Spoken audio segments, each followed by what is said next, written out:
Assalamu alaikum. Hello and welcome to this exciting English lessons on preposition. My name is Muhammad Ahmad and I am excited to be your guide in exploring the fascinating world of prepositions. As an English language learner myself, I understand the struggles and challenges of mastering this complex grammar topic. However, with the right guidance and practice, you too can become a master of prepositions and improve your overall communication skills.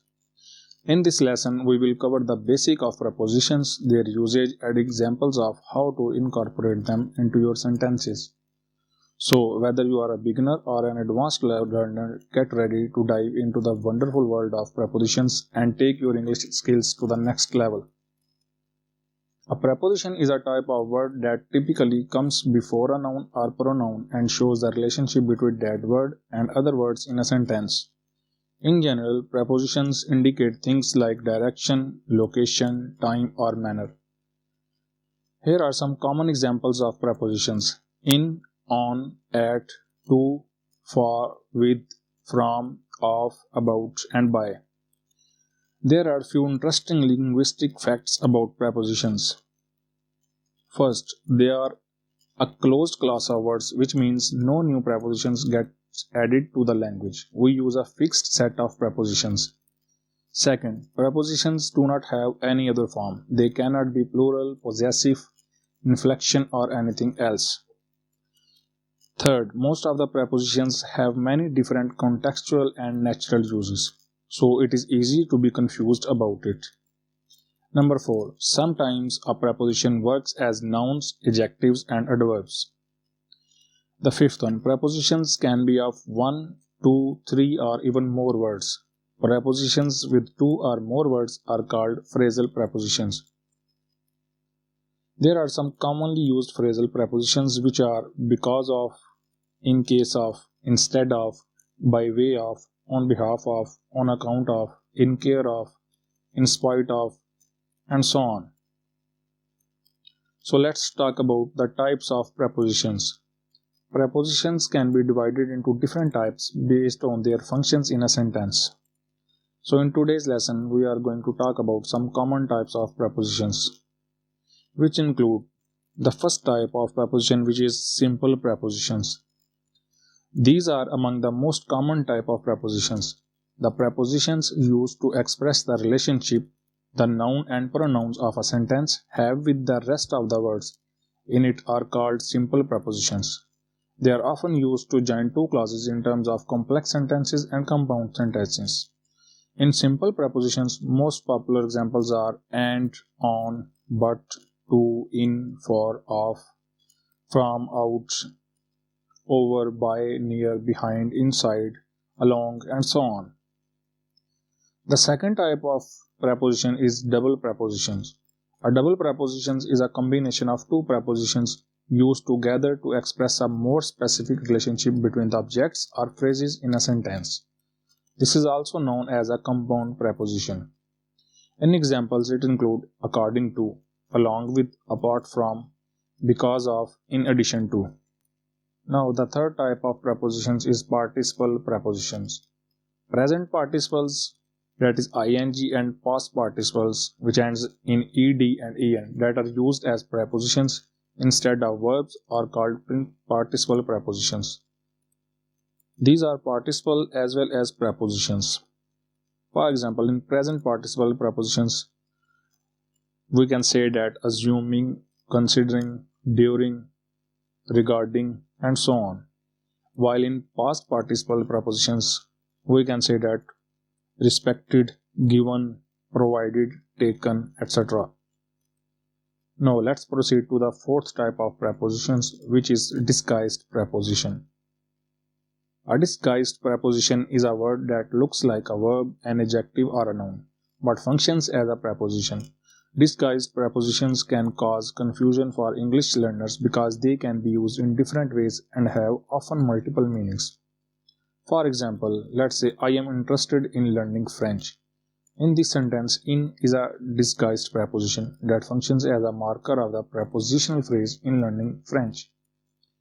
He is responsible for the project. In this sentence, for is a disguised preposition that functions as a marker of the prepositional phrase for the project.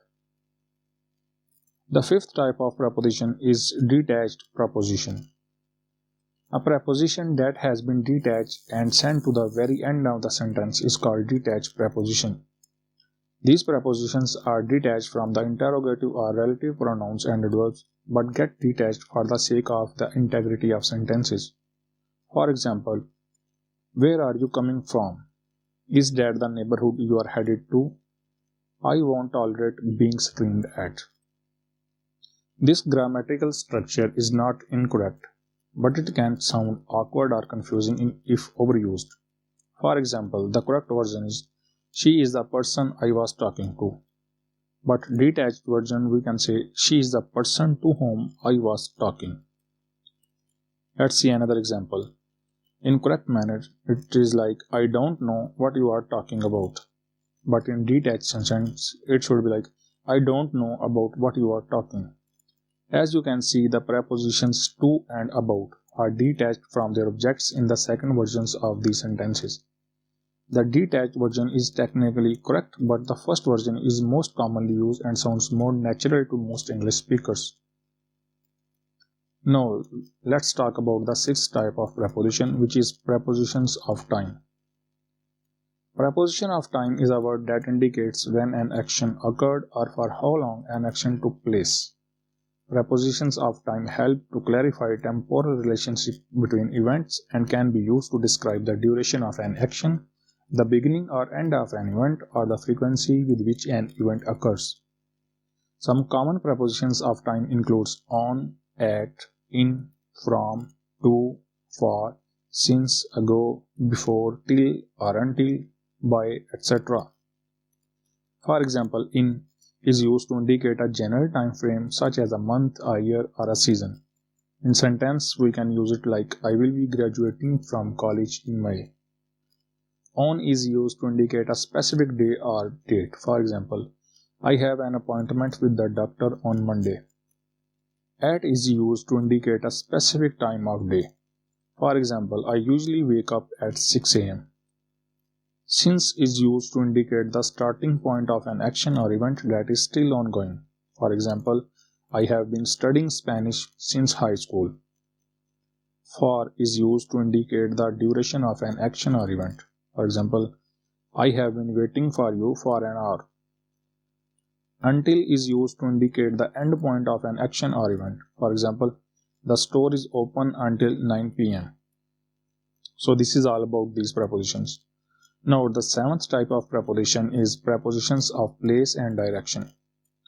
Prepositions of place and direction are words that show the relationship between the objects or people being described and their location or direction.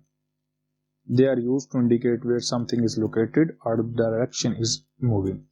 Some common prepositions of place and direction include on, at, in, by, from, to, towards, up, down, across, between, among, through, in front of, beside, behind, and so on. For example, he is at home. He came from England.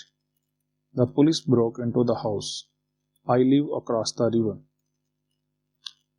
Now talk about prepositions of agents or things. These are the prepositions that show the relationship between the action or the verb and the agent or thing that performs the action. The most common prepositions of agents or things are of, for, by, with, about, and so on. For example, this article is about smartphones. The painting was created with oil paints. I will always be here for you. He is playing with his brothers. Now the ninth type of preposition is phrasal prepositions. Phrasal prepositions are multi-word expressions that function as prepositions in a sentence. These expressions are made up of verb and a particle and they have a different meaning than if the verb and particle were used separately. It includes along with, apart from, because of, by means of, according to, in regard to, instead of, on top of, out of, with regard to, due to, with respect to, etc. For example, in spite of the rain, we went for a walk. In addition to studying math, He also takes guitar lessons. She spoke on behalf of the entire team at the conference. Note that the meaning of phrasal prepositions is not always immediately clear from its individual parts, and so it is important to understand their usage and meaning in context. So these are the types of prepositions. In short, prepositions play a crucial role in English grammar by connecting nouns, pronouns, and phrases to other words in a sentence. They provide information about the time, place, manner, or direction of an action or state. Proper use of prepositions can enhance the clarity and meaning of a sentence, while improper use can lead to confusion and ambiguity. It is important to understand the correct usage and meaning of prepositions in order to communicate effectively in written and spoken English. So that's all up for today's English lesson. I hope you enjoyed this lesson on prepositions and learned something new. Prepositions may seem small, but they play a big role in the structure of sentences. Remember to practice and use prepositions correctly in your writing and speech. Thank you for watching, and I will see you in the next video. Until next time, take care.